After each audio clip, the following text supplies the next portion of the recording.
Career कट्टा, युवकांच्या सर्वांगीण विकासासाठी. नमस्कार. 365 दिवसाच्या शिवसंकल्प व्याख्यानमालेचा आजचा 184वा भाग. आपल्या सगळ्यांचं याच्यामध्ये मनपूर्वक स्वागत. तंत्रज्ञान आणि भविष्यातील कौशल्य या विषयावर आपण या ठिकाणी फिशिंग आणि ऑनलाईन स्कॅम कसे ओळखावे याविषयी आजचं सत्र घेणार आहोत.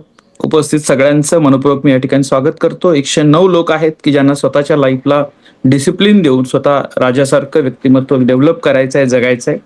त्यांचं सगळ्यांचं मनपूर्वक स्वागत. फिशिंग आणि ऑनलाईन स्कॅम हा काय प्रकार आहे नेमका?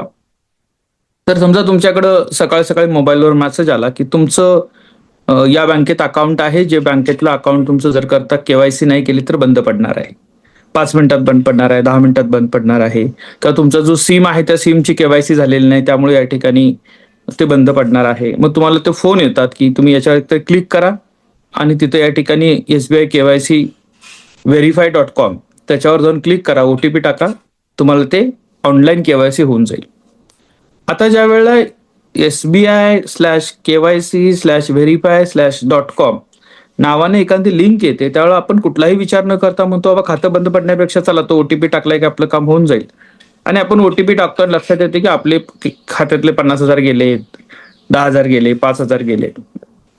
तर ही संपूर्ण सायकल काय आहे ही कल्पना नाही. 2024 मध्ये भारतात लक्षात घ्या, प्रत्येक 10 सेकंदाला एक व्यक्ती अशा पद्धतीच्या फिशिंग अटॅकला बळी पडते. लक्षात घ्या, या स्कॅम मध्ये फसलेले. आणि याचं नुकसान किती झालेलं आहे आर्थिकदृष्ट्या ते बघितलं तर साधारणतः 11,333 कोटी रुपयाचं नुकसान 9 महिन्यात झालेलं आहे फिशिंगमुळे, हे लक्षात ठेवायचं.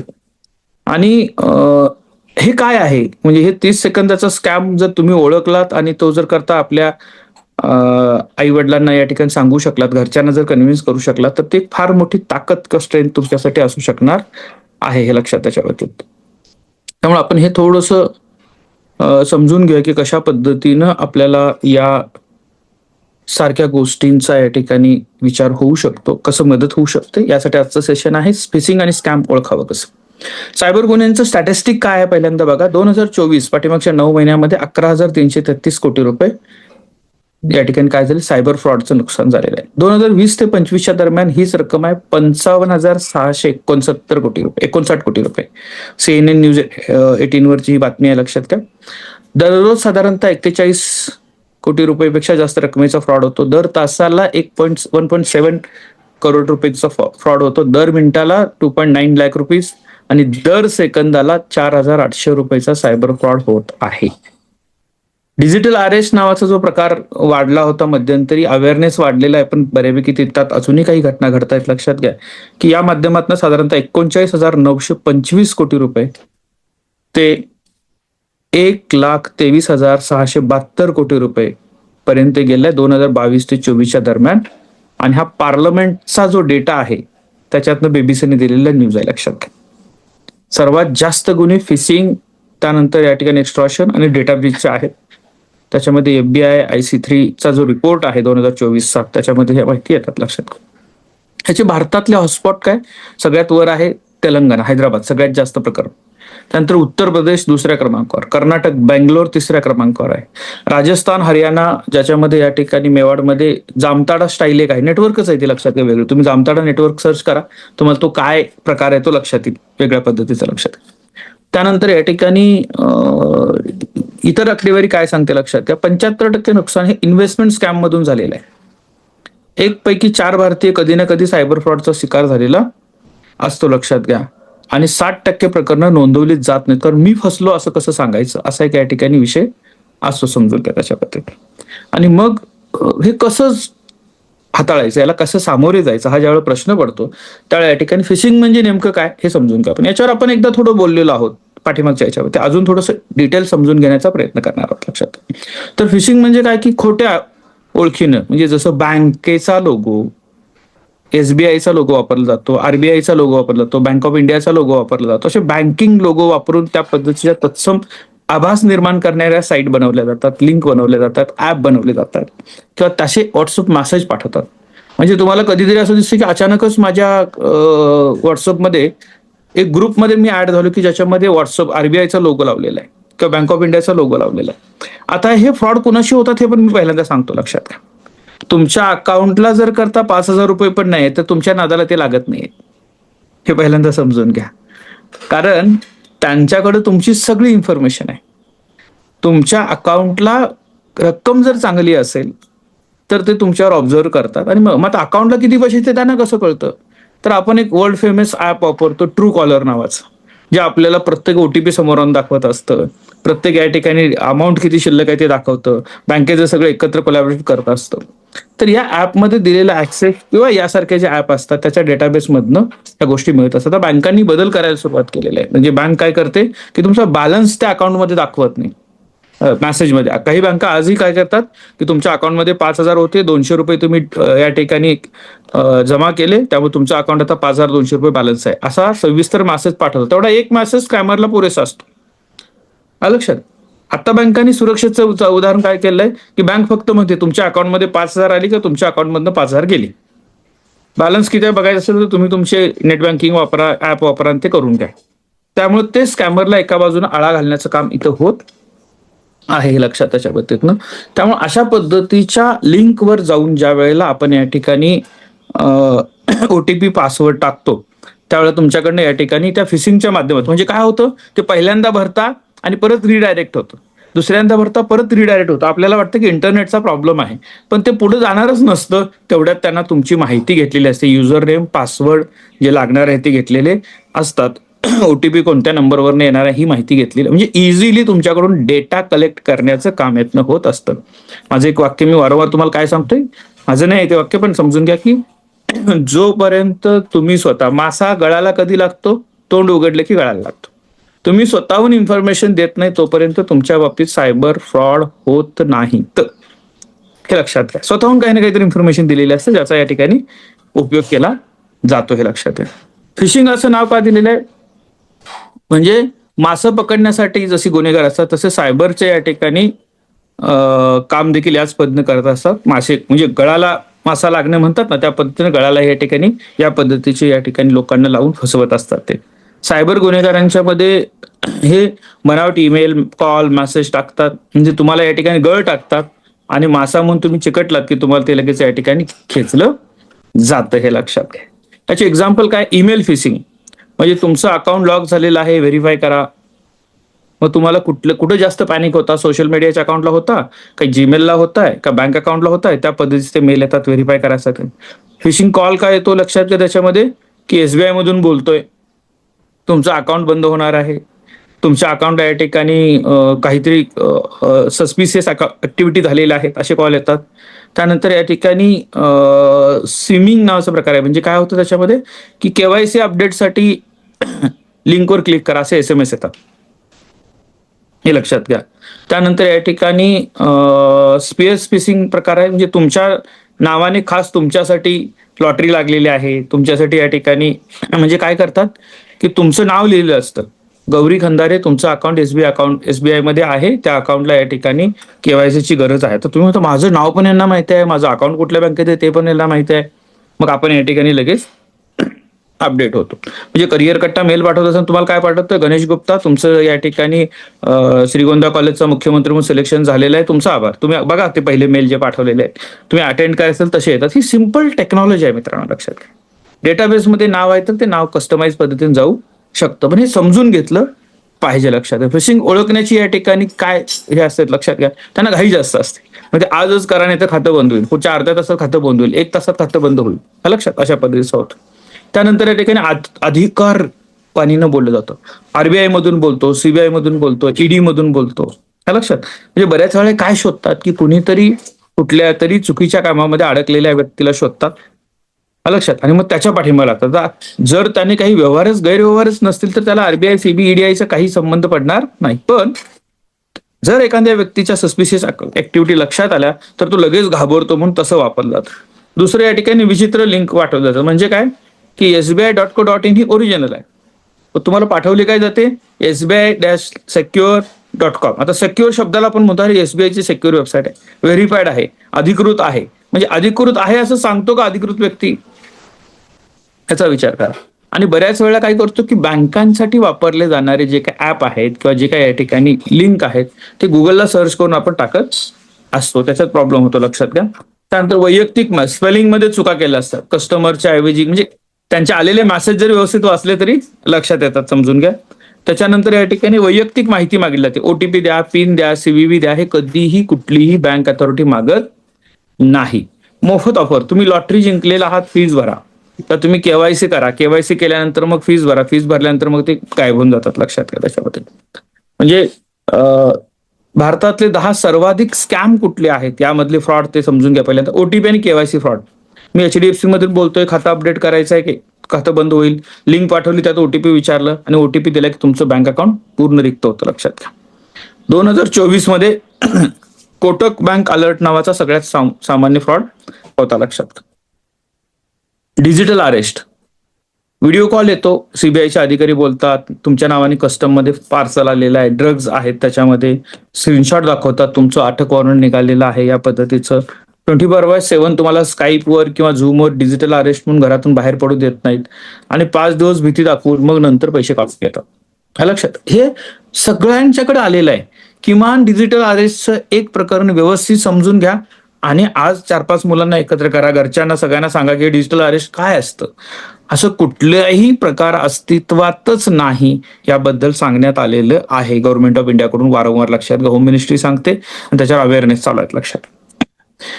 वास्तविक प्रकरण बघा, गुरुग्राम मध्ये अंजली म्हणून जे आहे त्या 5 दिवस स्काईपवर अरेस्ट होत्या आणि 5.85 कोटी रुपये गेले. एका वर्षानंतर फक्त 10 लाख रुपये मिळाले, बीबीसीने न्यूज दिले त्याची, लक्षात घ्या. आणि मग सीबीआय, पोलीस, ईडी कधीही व्हिडिओ कॉल करत नाही, लक्षात. तो फोन कट करा, 1930 वर कॉल करा आणि रिपोर्ट करा की अशा पद्धतीचे व्हायला लागलेले आहेत. तिसरा स्कॅम आहे इन्व्हेस्टमेंट किंवा ट्रेडिंग स्कॅम. 75% लॉस जो आहे तो इथं होतो, लक्षात घ्या. व्हॉट्सअप, टेलिग्राम ग्रुप जॉईन करा, VIP trading group, guarantee 30% monthly returns, असे काहीतरी या ठिकाणी आपल्याला सोर्सेस यायला लागतात. सुरुवातीला छोटा नफा ती मिळवून पण देतात, 4-5 हजार रुपये, 5,000चे 6,500 केले, 6,500चे 10,000 केले.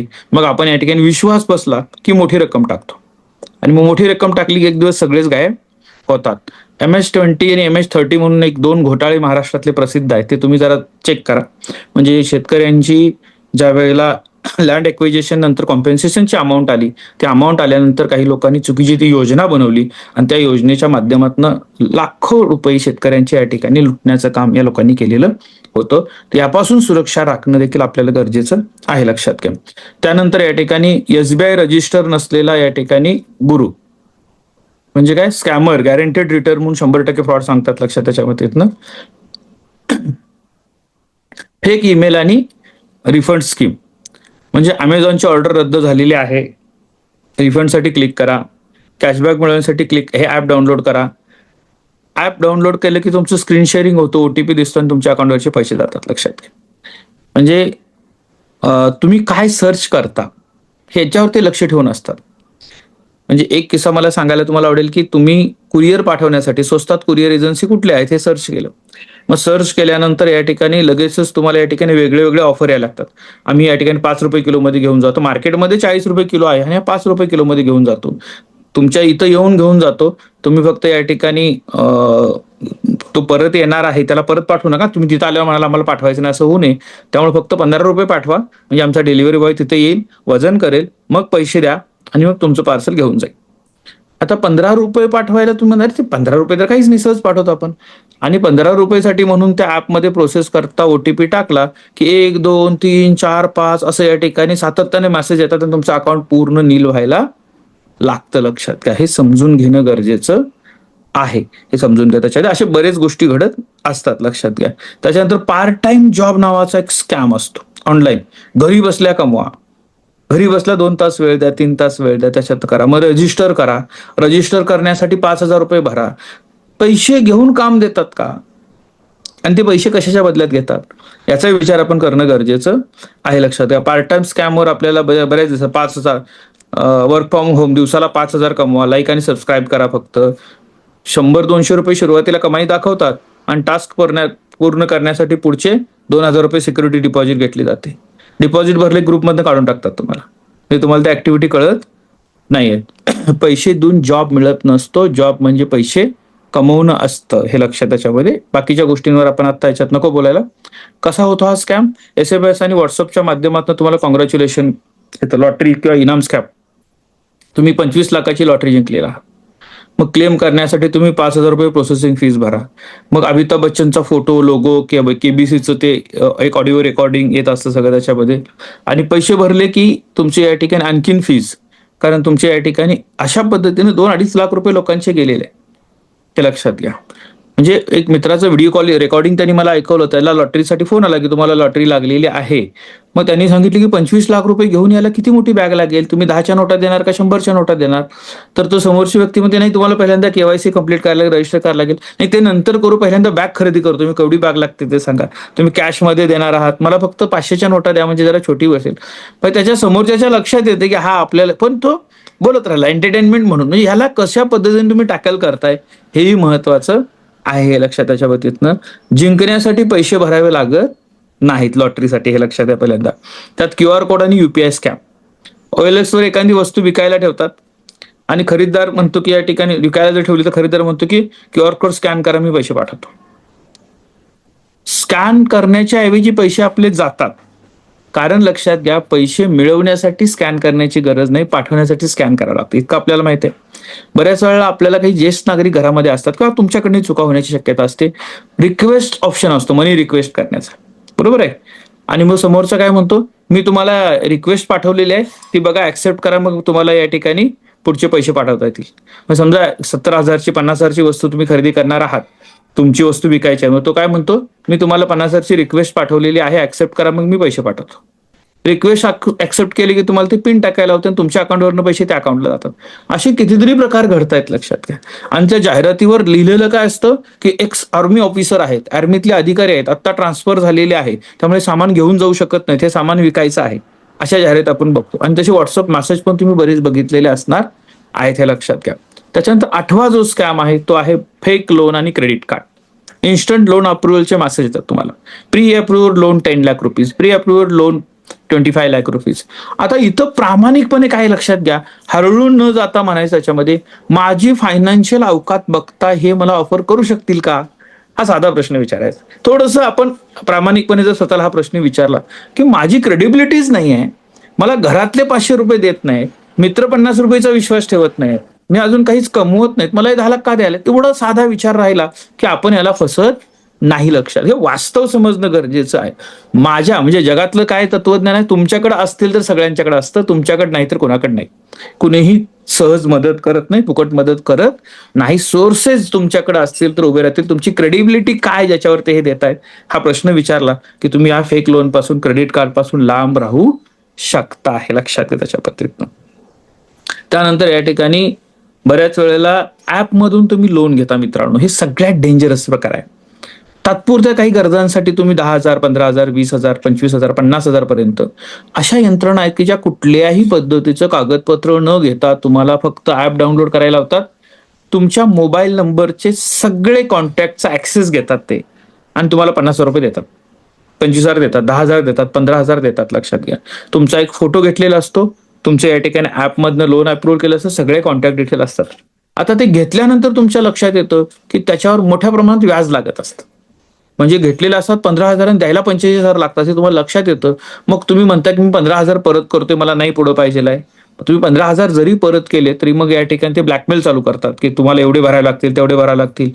आणि मग जर तुम्ही त्यातनं नाही भरलं तर ते बऱ्याच वेळेला AI जनरेटेड या ठिकाणी बऱ्याच न्यूड पिक्चरवर तुमचे फोटो या ठिकाणी मार्क केले जातात आणि तुमच्या कॉन्टॅक्ट लिस्टमध्ये असलेल्या सगळ्यांना पाठवले जातात. लक्षात घ्या, म्हणजे एका सिनियर ऑफिसरच्या मिसेसच्या बाबतीत हा फ्रॉड झाला आणि तिला या ठिकाणी आत्महत्या करावी लागली, हे लक्षात ठेवायच्या बाबतीत.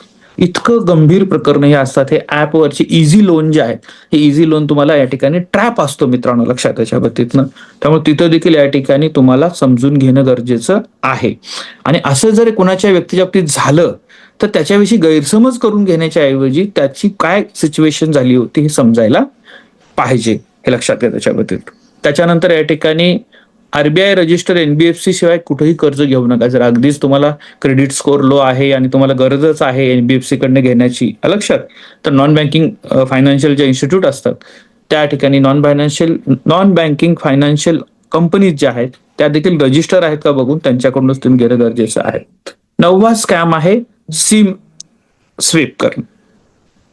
म्हणजे तुमच्या नावानं नवीन सिम कार्ड घेतलं जातं, तुमचा मोबाईल बंद होतो, ओटीपी डायरेक्ट त्यांच्या मोबाईलला जातो, तुमचं अकाउंट हॅक होऊन जातं. असे देखील प्रकार या ठिकाणी आहेत. तुमचा मोबाईल अचानक बंद होतो, म्हणजे काय होतं की अचानक बंद झाला किंवा त्वरित टेलिकॉमला या ठिकाणी फोन केला पाहिजे, बाबा माझ्या मोबाईलला नेटवर्क नाही, दिसत नाही, लगेच सगळं त्याच्या बाबतीतनं 2 आहेत कार्ड, 2 पैकी एक दिसतं दुसरं दिसत नाही, तर लगेचच तुम्हाला या ठिकाणी काय केलं पाहिजे, कॉन्टॅक्ट करायला पाहिजे, त्याच्याकडे लक्ष असायला पाहिजे. लक्षात घ्या. त्यानंतर दुसरा 10वा स्कॅम आत्ता मोठा आहे तो आहे एआय डिफेक्ट. म्हणजे डिफेक्टच्या माध्यमातून व्हॉइस क्लोनिंग केलं जातं. म्हणजे वडिलांना फोन केला जातो मुलाच्या आवाजात की माझा इथं ऍक्सिडेंट झालेला आहे, मला पोलीस स्टेशनला आणलेलं आहे, मला पकडलेलं आहे, किंवा वडिलांच्या नावानं मुलाला फोन केला जातो, वडील जर करता रिटायर असतील आणि मुलगा कमवता असेल तर, की तुमच्या वडिलांना आम्ही या ठिकाणी चुकीच्या पद्धतीनं किंवा चुकीच्या परिस्थितीमध्ये अटक केलेला आहे, आम्ही गुन्हा दाखल करणार आहोत, तुम्ही या, किंवा या ठिकाणी गुन्हा दाखल व्हायचा नसेल तर तुम्ही ही रक्कम भरा, आम्ही या ठिकाणी हे करतो.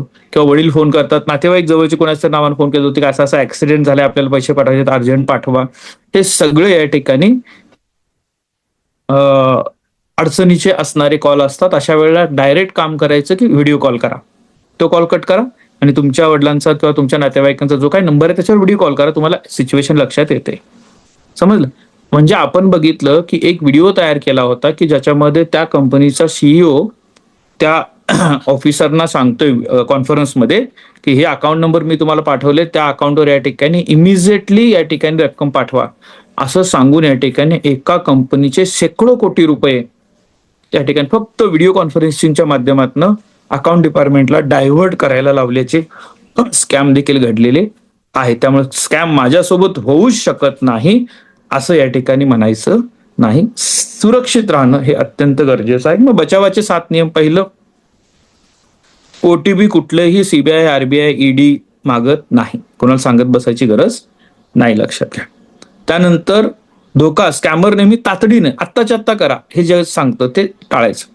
थंडा करके खाऊ म्हणतात ना, त्या पद्धतीनं आता लगेच करायची आवश्यकता नाही. फुकट मिळणारं पब्लिक नेटवर्क वापरत असताना, फ्री वायफाय वापरत असताना कुठल्याही फायनान्शियल ऍक्टिव्हिटी करायच्या नाहीत, हे लक्षात घ्या. त्याच्यानंतर या ठिकाणी कुठल्याही पद्धतीच्या अशा पद्धतीच्या लिंक आल्या काय तर 5 मिनिटं थांबा. गडबडीच्या वेळेला कुठल्याही पद्धतीच्या लिंक क्लिक करू नका, कुठल्याही मेसेजला रिप्लाय करू नका, त्या लिंक तपासणं गरजेचं आहे. व्हेरिफिकेशन करा. मी बँकेतनं बोलतोय, फोन ठेवा, बँकेच्या ऑफिशियल नंबरवर कॉल करा. तुमचं अकाउंट ज्या बँकेत आहे त्या बँकेचा कनेक्ट असतोच, लक्षात घ्या. आपण काय करतो, स्कॅमर कुठेपर्यंत पुढे गेले हे मी तुम्हाला सांगतो. तुम्हाला फोन आला की तुम्ही गुगलला जाता आणि एसबीआय बँकेचे अधिकृत नंबर शोधायला जाता. तर त्यांनी हे सर्च इंजिन ऑप्टिमायझेशनच्या माध्यमातून किंवा टेक्नॉलॉजी वापरून असं केलं असतं, तुम्ही सर्च केलं की पहिल्या 3 मध्ये त्यांचेच नंबर येतात. गुगलमध्ये देखील हे लक्षात घ्या. इतक्या लेवलला जाऊन ते फ्रॉड करत असतात, हे लक्षात त्याच्या बाबतीत.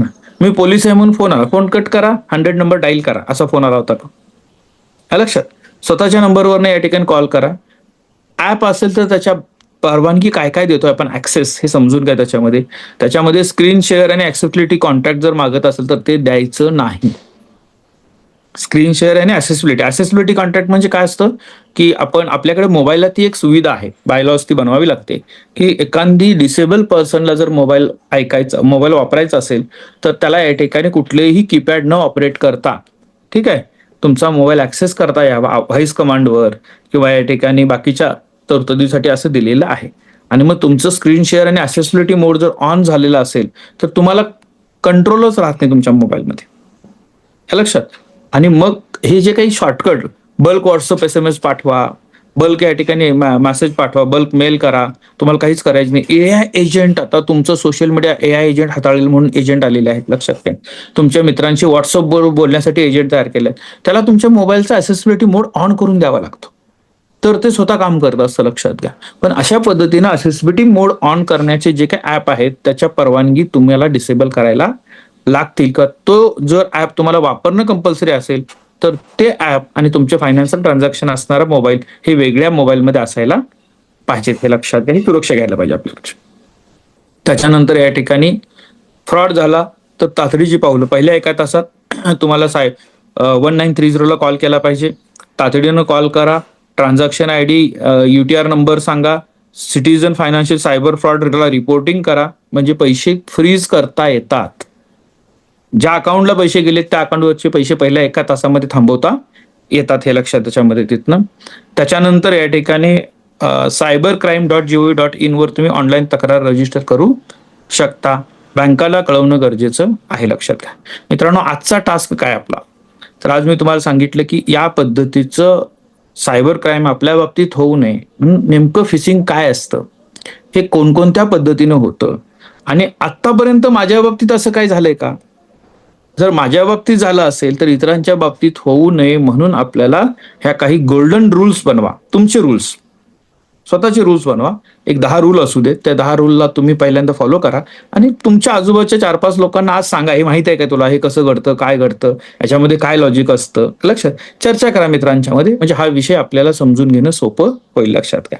आजच्या सत्रामध्ये उपस्थित सगळ्यांचं मनपूर्वक या ठिकाणी आभार मानतो आणि हे सत्र संपलं असं जाहीर करतो. धन्यवाद. करिअर आणि शिक्षणाच्या अचूक माहितीसाठी आजच करिअर कट्टा चॅनलला सबस्क्राईब करा आणि करिअरच्या प्रवासात अपडेट रहा.